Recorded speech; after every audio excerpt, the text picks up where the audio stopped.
Hi friends, Siragadikka ஆசை serial today episode என்ன மாதிரியான ட்விஸ்ட் ஆக்க போகுதுன்னு பார்க்கலாம். மனோஜை வந்து போலீஸ் ஸ்டேஷன்லேருந்து கூட்டிகிட்டு போகணுன்றதுக்காக முத்து அண்ணாமலை வராங்க. மனோஜ் அங்கே ஷர்ட் இல்லாமல் இருக்கிறத பார்த்ததும் பயங்கரமாக ஃபீல் பண்ணி கதறி அழுதுட்டு இருக்காங்க.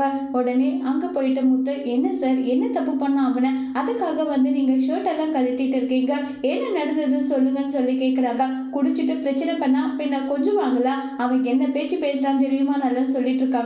உடனே முத்து, அதுக்காக இப்படி எல்லாம் கூட பண்ணுவீங்களா, அவன் ஃபேண்ட்டை கரெக்டாக தான் விட்டோன்னு சொல்லிட்டு நீங்க சந்தோஷப்படணும், இப்படி எல்லாம் வந்து பேசிட்டு இருக்கீங்கன்னு சொல்லிட்டு அங்க வந்து டிராஃபிக் போலீஸ் வந்து சத்தம் போட்டுட்டு இருக்காங்க. உடனே மனோஜ் வந்து, டே முத்து, உன்னை பத்தி தான்டா நான் பெருமையா பேசிட்டு இருக்கேன், பெருமையெல்லாம் பேசிட்டு இருக்க, நீ இப்போ என்ன பண்ணுற தெரியுமா, இவங்க எல்லாரையும் உண்டு இல்லை நாக்கடான்னு சொல்கிறாங்க. டே மனோஜ், நீ வேற கொஞ்சம் அமைதி இருடான்னு சொல்லி பேசிட்டு இருக்கும்போது கரெக்டாக அங்கே அருண் வராங்க.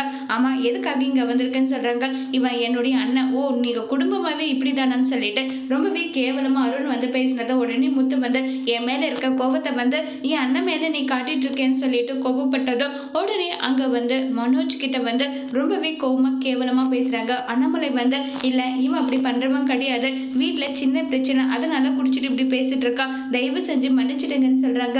இங்க பாருங்க, பிள்ளைங்களை பெட்டா மட்டும் போதாது, ஒருத்தனை பொறுக்கியாவும் ஒருத்தனை ரவுடியாவும் ஒருத்தனை குடிக்காரனாவும் மாத்தினா இப்படிதான் சொன்னதோ உடனே அங்க முத்துக்கோ வந்து போதும் நிறுத்த, என் அப்பாவை பத்தி நீ எதுக்காக பேசுற, என் அண்ணனை எப்படி வெளியே கொண்டு வரணுன்றது எனக்கு தெரியும் முத்து சண்டை போட்டதோ உடனே அண்ணாமலை, டே முத்து, முதல்ல ஒருத்தன் பண்ணிட்டு இருக்கிறதே என்னால பார்க்க முடியல, தயவு செஞ்சு இங்க இருந்து போடான்னு சொல்லிட்டு முத்துவை வந்து வெளியே அனுப்பிட்டு இப்ப வந்து டிராபிக் போலீஸ் அருண் கிட்ட வந்து கெஞ்சி கேட்டதோ சரி எஃப்ஐஆர் போடல அதனால விட்டுறோம்னு சொல்லிட்டு அங்க விட்டுடுறாங்க. உடனே மனோஜ் வந்து வர வழி எல்லாமே ரோகிணி என்கிட்ட போய் சொல்லிட்டா, ரோகிணி எனக்கு நம்பிக்கை துரோகம் பண்ணிட்டேன்னு சொல்லிட்டு புலம்புகிட்டே வராங்க. இதனால அண்ணாமலை ஃபீல் பண்ணிட்டு எல்லா பசங்களும் வந்து இப்படி இருப்பாங்க நினைச்சு கூட பார்க்கல, இப்படி ஒரு நிலைமை ஆயிடுச்சே, நான் இப்பவே போயிட்டு என் அம்மாவை கூட்டிட்டு வரேன், அவங்க வந்தாதான் இந்த பிரச்சனை எல்லாத்துக்குமே ஒரு தெளிவு கிடைக்கும்னு சொல்லிட்டு அண்ணாமலை அங்க இருந்து போறாங்க.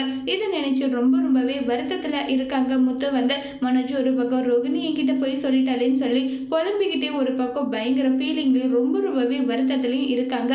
இப்ப பாட்டி வந்து ரோகிணிக்கு என்ன புத்திமதி சொல்ல போறாங்க, இதனால குடும்பத்துல இருக்கிற பிரச்சனை சால்வ் ஆகுமா இல்லையங்கிறத வரப்போற எபிசோட்ல வெயிட் பண்ணி பார்க்கலாம். தேங்க்யூ.